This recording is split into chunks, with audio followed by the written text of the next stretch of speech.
healthy minds crucial for healthy workplaces? Morobe Provincial Government announces funds probe. And the future in mobile journalism.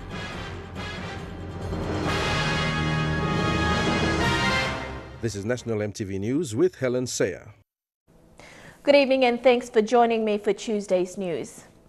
A healthy mind will be productive in the line of duty. Psychiatrist Dr. Uma Ambi says organizations must not neglect the importance of mental health.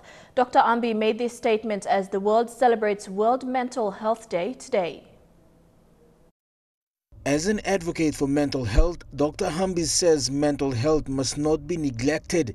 She says World Mental Health Day is to embrace its importance as the mind is the control room for any human being. It is to mainly educate the public, about the mental disorder, the importance of the treatment availability, because most of the time we think it's part of the normality to be depressed or anxious. So it's important to available treatment we wanted to.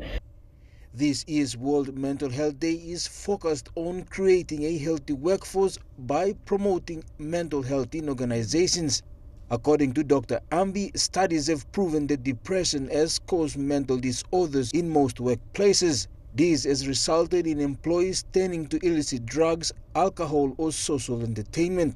But Dr. Ambi says mental illness can be treated and are not necessarily dependent on money. And it is a worldwide issue. Not only PNG, it's a worldwide issue, and we know that it decreases the productivity. Can you imagine a workforce which is highly depressed? With the technology and with the social changes are happening, we are subjected to every day. We are working on issues. Celebrations will be held in Manus, East New Britain and Morobe provinces, including NCD. Dr. Ambi says many organizations are seeking help through the PNG Psychiatric Association, but she is urging for a joint effort to help those who neglect this vital assistance. So the people who had mental illness, they can still go back to workforce. But the doctors will know what kind of work they should not do and what work they could do. You see, but at the end of the day, we are promoting dignity to all. The national government has passed the workforce policy to promote mental health. However, more effort is needed to embrace the policy. Jack Lapave Jr., National EMTV News.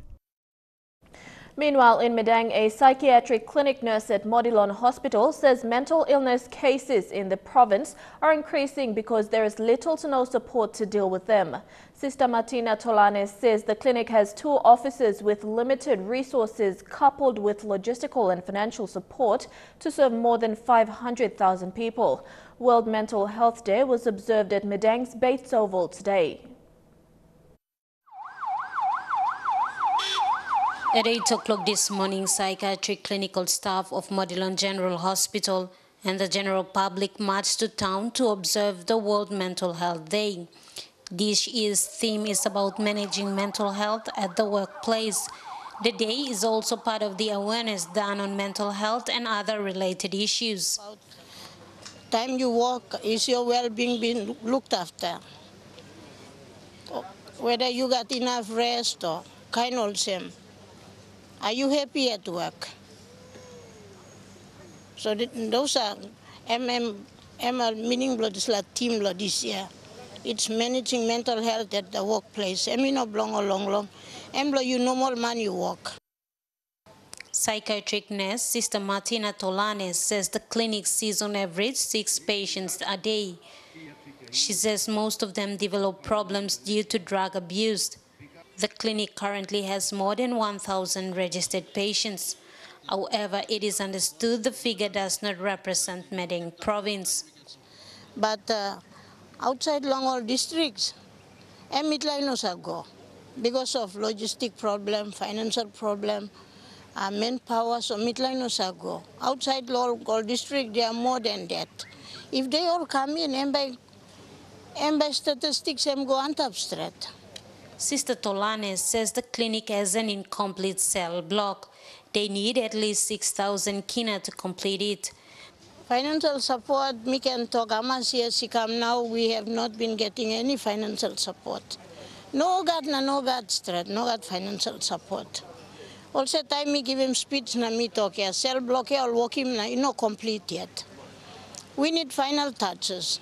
For now, the patients are forced to share the same cell blocks at the Jomba Police Station jail with the other offenders. This has also resulted in patients being abused by other offenders.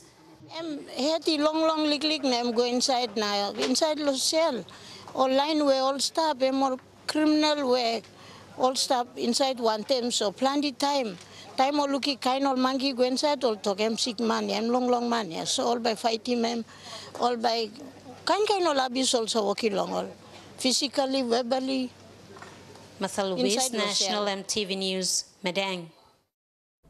Former Vice-Chancellor of the University of Natural Resources and Environmental Sciences, Professor Philip Siaguru, has been released on a 2,000 kina police bail. The 55-year-old from Kwapun village in Wewak district was arrested yesterday in Kokopo following a series of allegations for abuse of office. Police allege that Siaguru awarded building contracts totaling up to 41 million kina without proper consultations with the East New Britain Provincial Tenders Board and the National Executive Council. The alleged offences were committed between 2009 to 2014 when Siaguru was UNR's Vice-Chancellor and Chairman of the university's Tender Committee. He is expected to appear before the Kokopo Committal Court for mention later this week. The Morobe Provincial Government has announced an investigation to determine how more than 44 million kina is owed to service providers.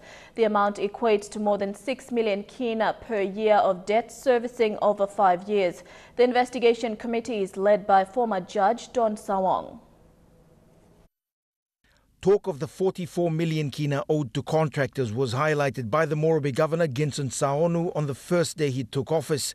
But it's been a lingering issue that plagued the Kelly Naru administration even before the elections.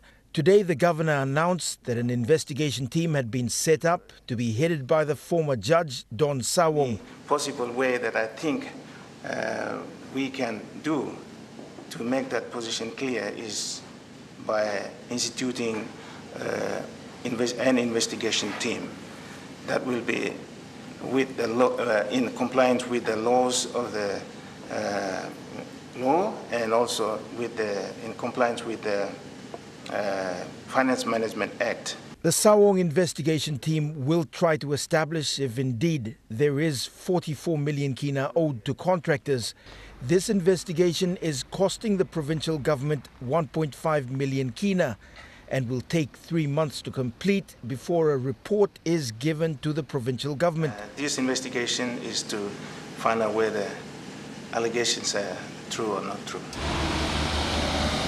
44 million kina equates to more than 6 million a year for debt servicing for the next 5 to 8 years. We appreciate the confidence that the government of Morobe has placed in us to help investigate and find some solutions. In November, a group of contractors camped outside the provincial government building in protest over unpaid claims. They say they're owed about 7 million kina. Some of them completed projects in rural districts. They have evidence to prove it, but they were never paid. The team will also look into the use of the money for the unfinished Tutumang building, which has since been abandoned. The governor today admitted the provincial government accounting system has serious problems. There is. They're unable to track payments and prove how much was actually paid and how much is owed. What is also clear is that there is a lot of wastage of public funds. And while the governor refuses to point fingers just yet, he says the investigation team will hopefully clear public doubt and pave way for solutions. Scott Waide, National EMTV News, Ley.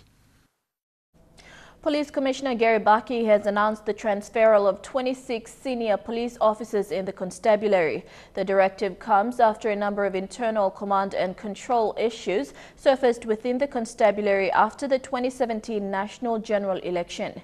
These transferals include NCD and Central Divisional Commander Sylvester Kalau to move to Human Resources, suspended NCD Metropolitan Superintendent Ben Turi moves to Deputy Commander Highlands Eastern End, while Jim Namora, the West New Britain Police Commander, to head the Special Services Division. Chief Inspector Gideon Kauke, the commander of Gordon's Barracks, takes over the Mendi Police Station following yesterday's sudden death of Mendi Police Station Commander Edward Aupong. Mobile journalism is the next best tool one can use in news gathering and producing. With technology changing every second, the use of smartphones is becoming a common practice throughout the world. A mobile journalism workshop was held recently in South Korea, facilitated by the Asia Vision News network of television broadcasters and attended by 25 participants from across the Asia Pacific. MTV's Jack Lapava Jr. was one of them. The workshop is the 5th hosted by AVN or the Asia Vision Network. Television journalists, producers and video editors from 20 different countries attended the 5-day training in Seoul. Mobile journalism or Mojo is the practice of gathering and producing news on location with using a smartphone. According to facilitators, the use of smartphones will be the next generation of cameras to break and make the news. The second day of the workshop was more practical. Participants went to different locations to film news stories. Some visited the Sang-A Medical Foundation, one of the leading health facilities in Seoul, while others learned more about Korean culture and its business hub. It was a day of shooting as well as a chance to interview the locals. Kane Master was the mobile phone application used in the workshop. Simple editing is used in this application. But according to facilitators, the app will see more changes as new features are added to this version. The workshop ended with participants presenting their stories and presentation of certificates. Most participants say going forward, the use of smartphones will now be the game changer in the business of news gathering and producing. Jack Lapava Jr., National MTV News. The New Ireland and East New Britain provincial governments have declared themselves united in the path to gain full autonomy. Governors Sir Julius Chan and Nakikus Konga signed a communique after meeting for 2 days in Kavieng recently. The two governors say autonomy means having a greater say and active participation in sharing and benefiting from wealth extracted from their land, forest and oceans. They say they want to run their own governments without interference from the national government. The communique will be presented to the National Executive Council for consideration and deliberation. National MTV News continues after the break. Stay with us.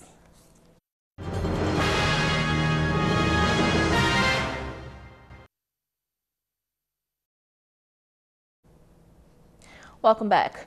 230 students from Marinvale Secondary School outside Port Moresby have completed Day 2 of the Grade 10 National Examinations today. They are part of the 300,000 Grade 10 students in Papua New Guinea who set the social science and expressive arts papers today. The Grade 10 exam started on Monday and will conclude with the English paper this Friday. For Marinvale Secondary, the exams are supervised by external invigilators from the nearby De La Salle and Koyari Park secondary schools. The students started their social science exam at 8:15 and finished off at 11:15, while those who took expressive arts set the ex-arts paper in the afternoon session. Marinvale is an all-girls school which was established in 1966. It is administrated by Catholic nuns and has been providing education for young women for over 50 years now. In 2016, it was ranked as one of the top 10 schools in the country, scoring high marks in both the Grade 10 and 12 national exams. According to teachers supervising the exams, they have been starting on time and completing the exams on time. For tomorrow, Grade 10 students in Papua New Guinea will be sitting the business studies paper. Thekla Gunga, National MTV News.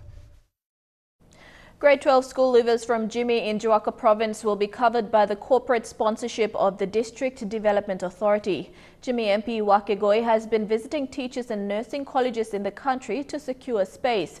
Last Friday, Goi visited Inga teachers and nursing colleges.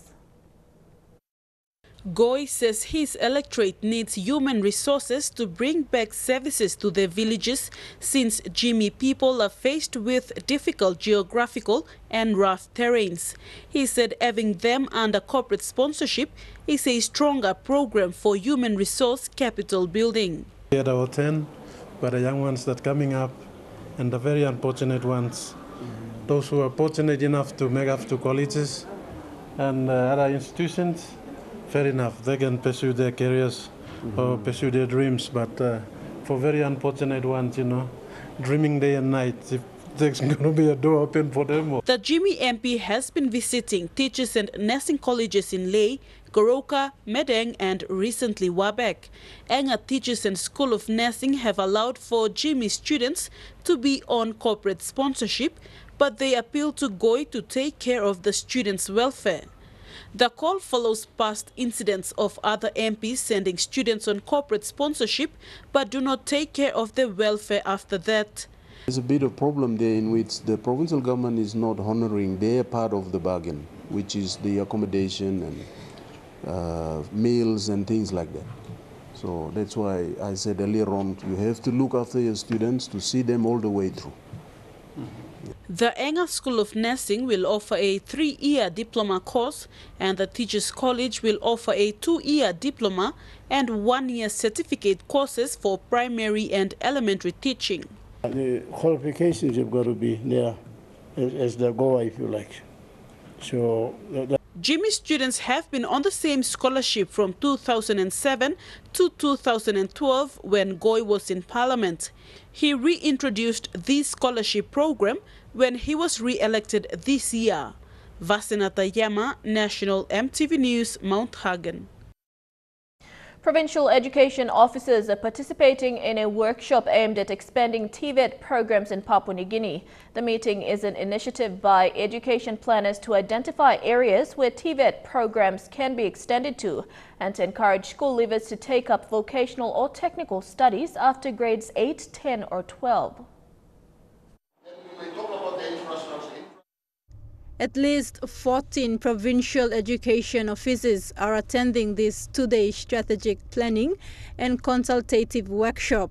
Its objectives include the building of vocational centers in each of the 89 districts, constructing vocational technical high schools in each province, and establishing technical colleges in each of the 22 provinces. This means that TVET is expanding and increasing its capacity in skilling and developing its people. However, at the same time, throughout your plans, you will also realize that TVET is very expensive and complex. So your roles and functions in planning and coordinating at the provincial level are very crucial, where changes must become a practical reality. TVET stands for Technical and Vocational Education Training and is a significant sector in the education department.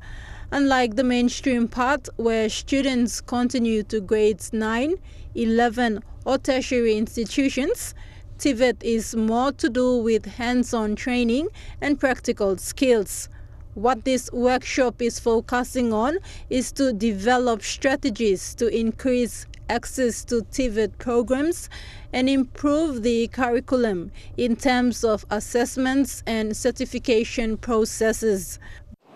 From this, you may have to yet set your need-specific, measurable goals for your plans consistent with your province's development goals and aspirations. But not all provinces will have the same challenges in expanding TVET programs. While some may already have established TVET institutions, others may lack the support in building them. Thus, this workshop is aimed at looking at ways forward to ensure all provinces expand TVET programs in their own capacities. The move the department towards the TVET expansion in the country. Mind you, at this juncture, I want to make note that TVET is one of the first divisions that has developed a strategic management plan Some years ago, I have delivered some of these to some of our provincial TVET inspectors or coordinators. Though the TVET curriculum has been introduced 2 decades ago, more awareness on how TVET programs can help students better their lives is needed to be carried out. Thekla Gunga, National EMTV News. Papua New Guinea has recorded an increase in passenger movement numbers. According to the International Air Transport Association, the country has recorded 3 million. This figure is a testament to the country's tourism potential. The aviation industry in Papua New Guinea has recorded an increase in passenger movement. The International Air Transport Association, or IATA, says the result can be attributed to initiatives by airline operators and airport regulators. Just a few years ago, I think the total number of passengers in PNG was about 2 million. I think it's around 3 million today. Largely, I would say, thanks to the good work done by Air New Guinea. And we have supported Air New Guinea and even the other authorities, the airport and the ATC control on a number of initiatives. IATA will continue to assist Papua New Guinea to improve these figures to ensure it's tripled in the next 20 years. It's a major opportunity with employment and GDP growth. With that tripling, you potentially are looking at a major opportunity for employment and GDP growth. So in order to have that conversation, IATA is working with Air New Guinea to organize an aviation stakeholder workshop in Port Moresby on the 21st of November. And IATA will be working with Air New Guinea to have that conversation and see how stakeholders can come together and work towards the betterment of aviation. Fabian Hakelitz, National EMTV News. Meanwhile, IATA is responding to climate change by limiting emissions. Asia-Pacific Regional Director Vinup Goel told EMTV News IATA is seriously addressing climate change issues. Papua New Guinea is an industry member through national flag carrier Air New Guinea. Aviation is a big catalyst for social and economic development, connecting people and goods, leading to substantive GDP growth and employment opportunities. However, climate change is a responsibility to be addressed by stakeholders in the aviation industry. Mr. Goel, who recently attended the APEC transport meeting in Port Moresby, says aviation accounts for 2% of global man-made emissions, which they are taking seriously. What we have worked with international agencies, ICAO and other stakeholders is to avoid a patchwork of different schemes which are not efficient and which may not meet the overall goals of limiting emissions. The aviation industry is looking at emissions through 4 pillars, which include technology, having new, more efficient airplanes, operations conducted in a more efficient manner, like flying in a straight line, infrastructure through better designed airports, and market-based measures. The net outcome of this has the CORSIA scheme, which is the carbon offset and reduction scheme for international aviation, commonly called CORSIA, which will come into effect in a phased approach. So the first phase is voluntary, and then it becomes mandatory from 2027. Papua New Guinea has volunteered to be part of the CORSIA scheme with Air New Guinea as an industry partner. Chief Executive Officer Simon Fu says that it's all in the name of travel. As part of CORSIA, we are required to report by next year, so we have to start accumulating information. From an Air New Guinea perspective, because we still have older generation aeroplanes, we have to come across what other economies are doing in our country, in our neighbours, to understand what the regulations are, to make sure that we comply. But according to Goel, aviation is a challenging business, with fuel being a major component of an airline's cost, and IATA is focusing on sustainable alternative fuels.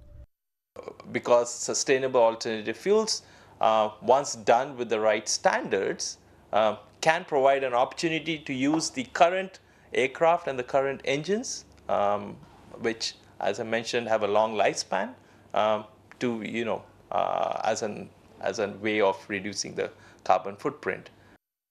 Fabian Hakelitz, National EMTV News.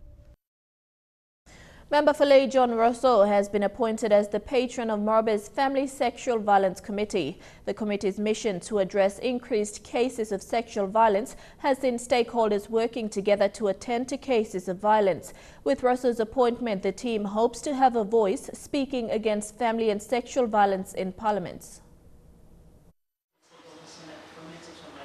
The newly appointed patron of the FSVAC, John Rosso, pledged his support in the fight against family sexual violence in the city. Mr. Rosso met with stakeholders today to inform himself with the work of the committee. It's a passion that I think is something that we should do to support, to fix. There's a lot of social issues in Lay. Stakeholders in the FSVAC work closely to attend to cases of family and sexual violence.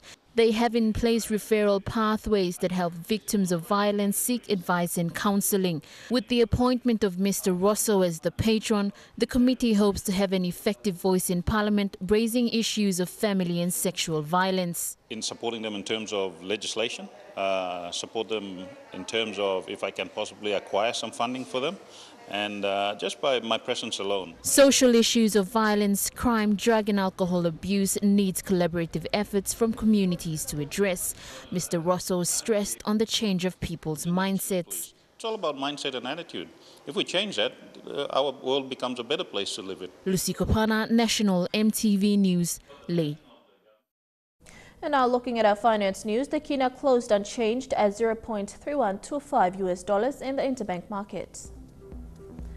At Bank South Pacific, your kina was buying $0.305, $0.3894 Australian dollars, $0.2559 euro, and 34 Japanese yen. Looking at commodity prices at New York close, gold, coffee, and copra closed higher, while cocoa closed the day lower. Palm oil and crude oil closed higher, while copper closed the day lower. And on the stock market, the Dow Jones closed at 12.6 points lower, the ASX closed at 1.16 points lower, and the All Ordinaries closed at 1.96 points higher. Among stories after the break, 2 Air Niugini female aircraft engineers recognized by the UK and European Aviation Safety Agency. Details after the break.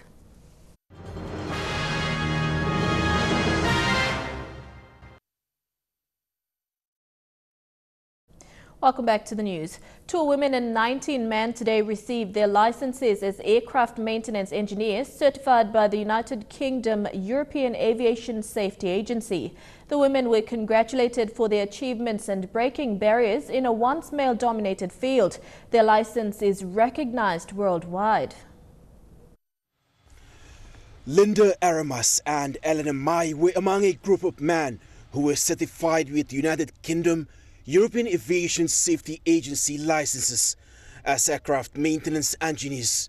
New Zealand's Aviation Institute's Business Development Manager was present at this afternoon's event in Port Moresby, saying the license allows young Papua New Guineans to certify completion of maintenance on United Kingdom registered aircraft. Actually achieved is if you're an aircraft maintenance engineer and you're looking for the most recognised licence in the world, you would be seeking a UK CAA licence.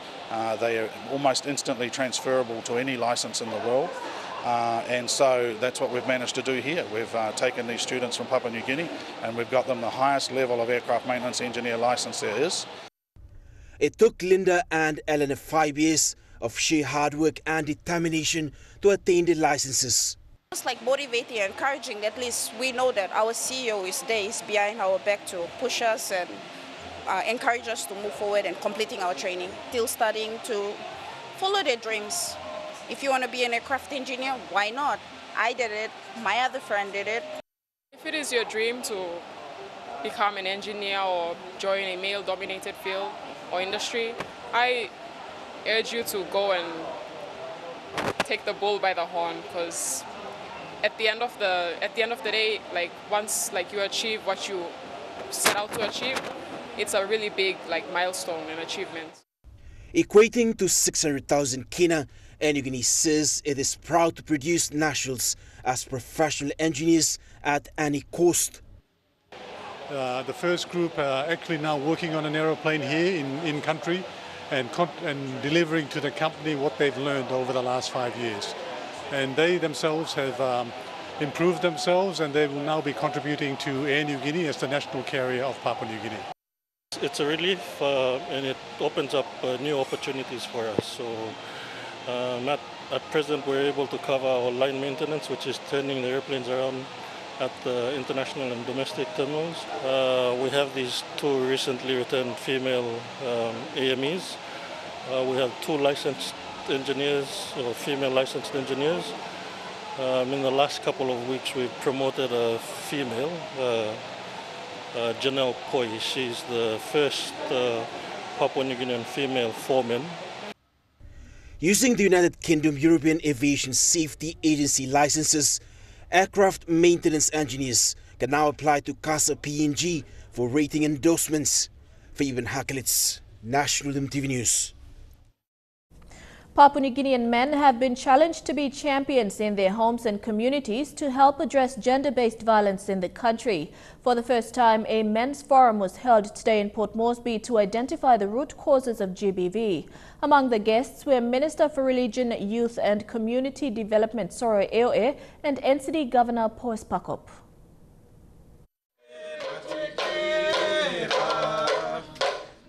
Papua New Guinean men gathered for the first time in Port Moresby today to participate in the first ever men's forum. Elder Philip Vaki of the SDA Church blessed the 2 days event while encouraging men all over the country to respect and stand up for women as Jesus did during his time on earth. Our role of fighting gender-based violence. Unless and then we don't know our originality, then I think that we'll be wasting our time here. Minister for Religion, Youth and Community Development Soro Eoe said gender-based violence is a development issue that all partners must work together to address. And to establish better understanding in order to work together to address gender-based violence. So far we've been looking at this issue from victims' point of view. NCD Governor Poes Pakop described the forum as the missing piece to a jigsaw puzzle. It is about time that we have this forum. This is the final jigsaw puzzle that is essential to overcoming this very big challenge that we face as a nation, as a people. Pakop said women in PNG are being victimized based on their gender, and to bring an end to GBV, people's attitude must change. They're getting burned alive, they're getting tortured just because they are women. It's not because of any other reason, because they're guilty of something. Because men, we are equally guilty. But who is punished and who is victimized? Or maybe they are punished and victimized because they are women. The forum will be held for 2 days and will include panel discussions on men's role in addressing gender-based violence.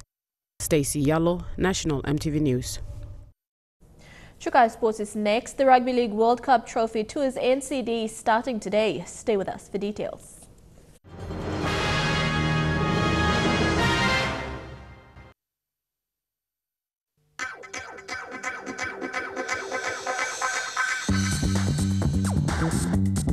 Chukai Sports.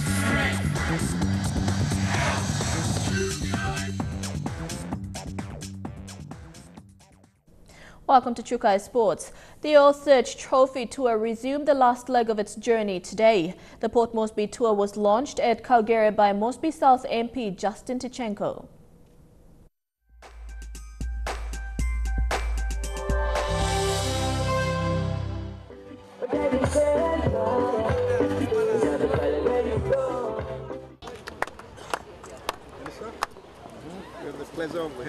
The trophy was carried into the Billskate Oval by Oil Search General Manager Stakeholder Engagement Leon Baskins before being handed over to rugby league players from the Moresby South Rugby League competition. Mosby South MP Justin Chchenko accompanied the trophy as it was welcomed by students of Kaugere Primary School and the people of Kaugere. Justin Chchenko thanked Oil Search for their continuous support to rugby league and taking the trophy around the country. To Ruth and all your key guys from Oil Search that have taken this trophy around the country, I want to say thank you. Thank you to all of you that have come here today to witness this historical occasion. We don't know when the World Cup is going to come back here to Papua New Guinea. It took 5 years of planning, 5 years of negotiation, 5 years of hard work to get the 3 matches to be played here at the National Football Stadium. Oil Search General Manager Stakeholder Engagement Leon Baskin says they're happy to take the trophy around the country, connecting the people of Papua New Guinea to the World Cup. Also, mit Oil Search, mi play company, mi play work lo start lo Papua New Guinea, am company play mi Papua New Guinea, mi play start 8 years, mi play operate lo Papua New Guinea. Now you look in slogan lo mi play to committed to Papua New Guinea. So through me plus taplo oil and gas and taplo hela, and taplo Southern Highlands, but me play Papua New Guinea too. So me play like come up na pass one to you people. Now also Minister talk, me play billion das lo National Football Stadium, lo tax credit. Now me play too running lo administrative. So you me got all standards, believe me must high. Now you look in this lo Rugby World Cup, I'm over 100 years old. Now, first time you make him come to Papua New Guinea, and by 30 days you start to me. So this is the last week now I'm starting to me lo NCD na lo NCD and must be starting me first line lo kisim. So me plan was through lo kisim and all the world's best team are coming to here to play lo here. Now only come lo here because you make us world class facility. You know, NFS, Jamie Paitimano Islam, our minister will want to meet. The Mosby South School Rugby League competition is one of the only competitions that has a women's tournament. Coordinator Arnold Gende thanked Oil Search for bringing the cup to their area. Students that are here from Kaugere Primary School is one of the schools that is participating in the NCD Schools Rugby League, which is Pool B. And Pool B is the only rugby league competition, junior rugby league competition that is including girls for the first time in Papua New Guinea this year. From Kaugere, the trophy was taken on a convoy to Vabukori village. Many people stood along the sides of the road to catch a glimpse of the prestigious cup as the convoy drove towards Vabukori.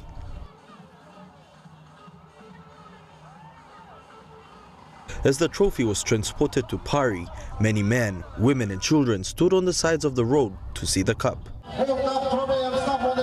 When the trophy arrived in Pari village, people ran out of their houses to take pictures and a closer look at the cup. From Pari, the cup convoyed down to Vada Vada. A roadshow from Tarma through to Port Moresby Business College and back to the Oil Search National Football Stadium, where day one of the tour ended. Go Kumus!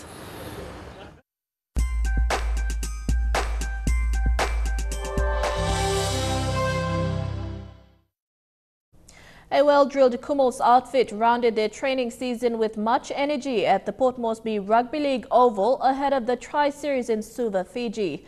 Lachlan Lamb has joined the team today from Australia. Paul Ayton won't be touring with the team when they depart for Fiji tomorrow. The Kumals squad assembled for their final training session ahead of the Tri-Series against Australia and Fiji this Saturday. Basically, we got 21 players in camp now. Lachlan Lamb is arriving tomorrow.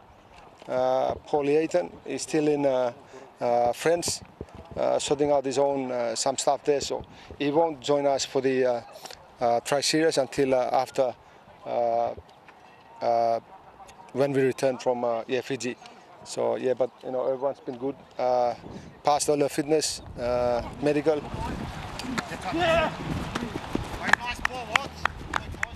Marum said the squad has gelled in well since their arrival in camp and has been working on their player combination, which is the focus at the moment. Our main focus is making sure that they understand the team's code of conduct, the rules we set in camp. Making sure they enjoy their time together, and when we go away, we just go out there and enjoy our football.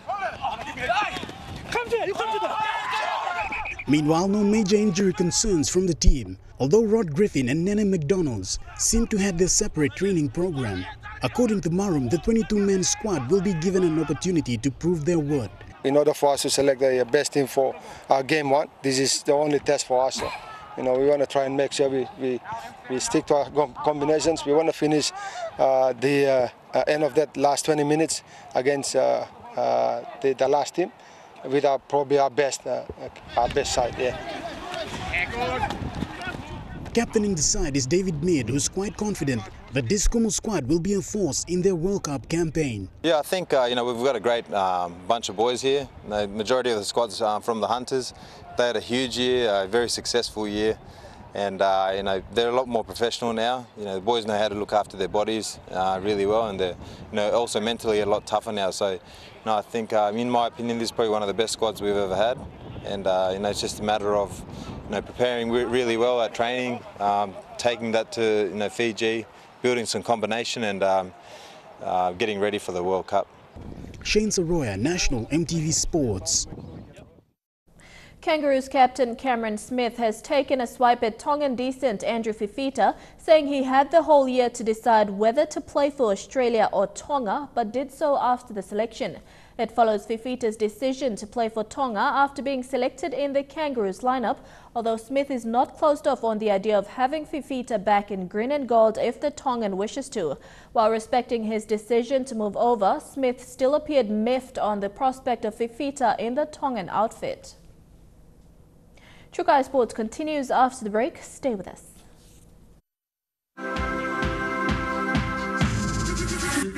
Trukai Sports.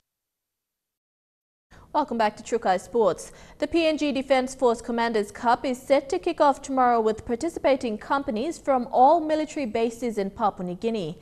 PNGDF Commander Gilbert Toropo will officiate at the opening ceremony, where the Commanders Cup will be brought in on a helicopter.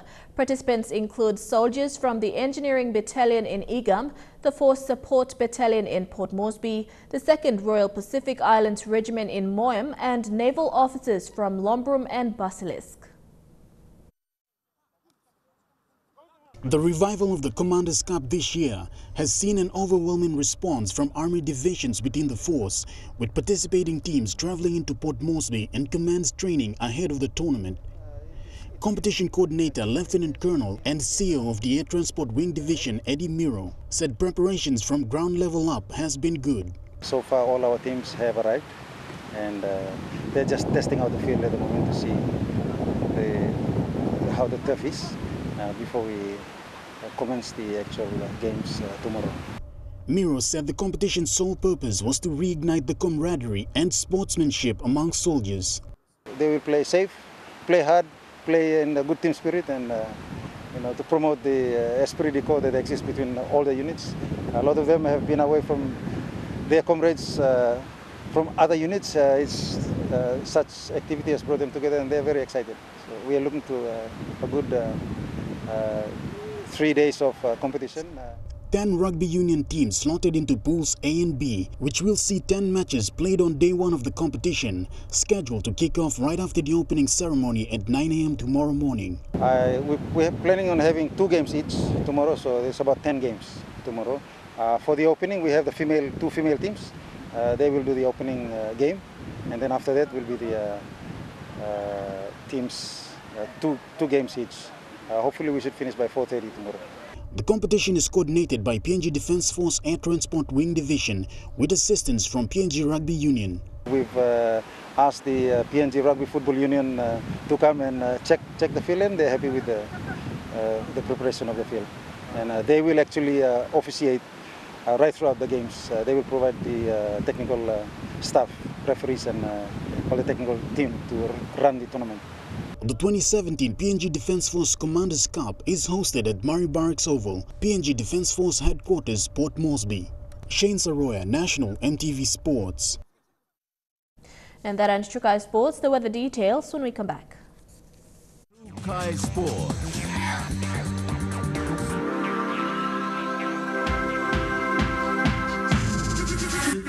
Trukai Sports. The weather details are proudly brought to you by Dulux Weather Shield. Worth doing with Dulux. Looking at the weather forecast for tonight in the southern region only, Port Moresby mostly fine although sunny today, fine and windy in Daru, mostly fine although partly cloudy in Kerma, and becoming cloudy with a few showers in Alotau and Popondetta.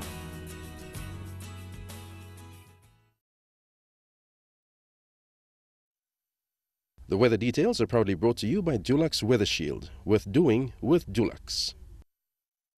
And that's the way it is this Tuesday, the 10th of October 2017. From the entire news team, I'm Helen Sea. Pleasant viewing. Good night.